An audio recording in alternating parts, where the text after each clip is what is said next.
Hey, welcome back again. Dr. James Broomall joined by Matt Borders. We're now under a tent. We're still quite wet and conditions aren't great, but nonetheless, we'll conclude here. And I just want to make a personal pitch. Monocacy Battlefield is an incredible jewel. I think it's one that people often overlook. The 1864 campaign, the early spearheads, it's in and of itself fascinating. And if you are in the Frederick area, Leesburg, down in Virginia, if you're in this region, I would highly recommend coming to this park.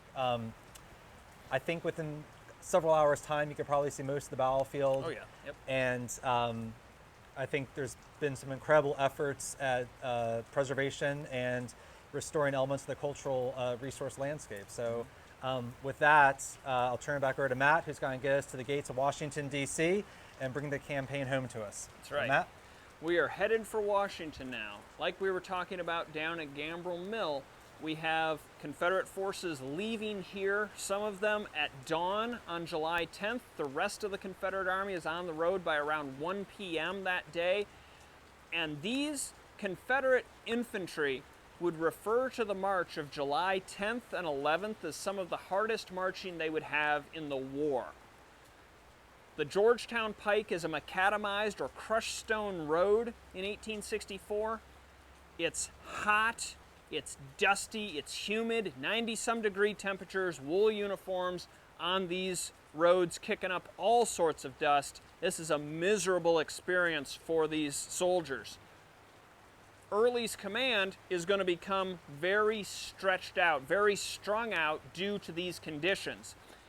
His vanguard will reach the outskirts of Washington, D.C. around mid-afternoon on July 11th. There would be some preliminary skirmishing and artillery fire in front of the forts outside of Washington, D.C., but Early would decide to close up his army that night before the final push the next day through the Union defenses and into the national capital. However, all that night he can hear Union reinforcements arriving. Elements of the United States Army, the rest of the 6th Corps, the Union 19th Corps is right behind them, and the Veteran Reserve Corps has been called out to fill in these fortifications. These same forts that Grant had removed many of the troops from earlier in the Overland Campaign are now being refilled by veterans of the Army of the Potomac and other veteran Union commands. These soldiers would make the Federal garrison so confident that on July 12th, they will be the ones to attack, engaging Early's skirmishers and soldiers just beyond Fort Stevens, Fort DeRussy, and in the area of Rock Creek Park, if you guys are familiar with Washington, D.C. The fighting that day would help push Early back away from the immediate vicinity of those fortifications, and that night, Jubal Early recognizes that he will not be breaking into Washington, D.C. He would tell his staff officers as he is preparing the orders to withdraw his command, "We may not have taken the federal capital, but we scared old Abe like hell." And that's probably true, because think about it. 1864 is an election year. Abraham Lincoln is up for re-election in November. He's had this terribly bloody campaign, the Overland Campaign in the spring, that was incredibly unpopular in the northern press. He has got the grinding siege of Richmond and Petersburg that has begun and shows no signs of letting up. Sherman's forces are on the move in the west for the Atlanta campaign, but they're still a long way from wrapping that up as well.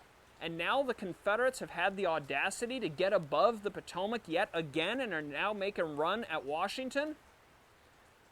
None of this is good. And while we don't think Early could have held Washington, he just did not have enough forces with him to hold the capital for long. Had he broken into Washington, D.C., he could have burned some public buildings, forced the government to flee, and it would have been a national embarrassment to the Lincoln administration, and very possibly could have completely derailed his re-election campaign. That's why this battle here at Monocacy Junction is so important. Because though it is a Confederate victory, though Union forces are defeated here, they have bought time. They have bought 24 hours to allow the steamships from the Army of the Potomac and elsewhere to move up the Potomac River and disgorge their soldiers to reinforce the national capital. I'll leave you with this quote that comes from the after-action report of Major General Wallace. He wrote this in August of 1864, following the battle. He stated at the end of his report that he felt a monument should be placed here near Monocacy Junction to his men, with the inscription simply stating, "These men died to save the national capital," and they did save it. While that monument was never built, the preservation of this battlefield landscape today is their monument. So I thank you very much for joining me this afternoon here at Monocacy National Battlefield. I invite you, as Jim did, to come out and visit us here at Monocacy. We're going to be having the Visitor Center opening up in time for Battle Anniversary this year on July 9th, and we have a lot happening here at Monocacy National Battlefield, and we look forward to seeing you here.